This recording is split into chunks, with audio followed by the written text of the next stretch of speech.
ഇതിലിപ്പം ഇവിടുത്തെ ആദ്യത്തെ ഞാൻ ഈ ഭൂമി വാങ്ങുമ്പം ഇങ്ങനെ ഉണ്ടായിരുന്നു.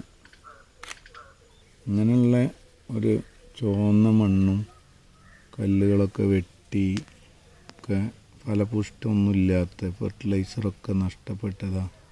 ഈ സ്ഥലങ്ങളൊക്കെ ഇപ്പം മരങ്ങളും ഫ്രൂട്ട്സുകളും പഴങ്ങളും ഉള്ള വലിയ കാടാണ്. ഇത് ഇങ്ങനെ ഉണ്ടോ? ഈ നീരുറവയാണ് ഇവിടെ ഉണ്ടായിരുന്നത് ഈ പറമ്പിൽ.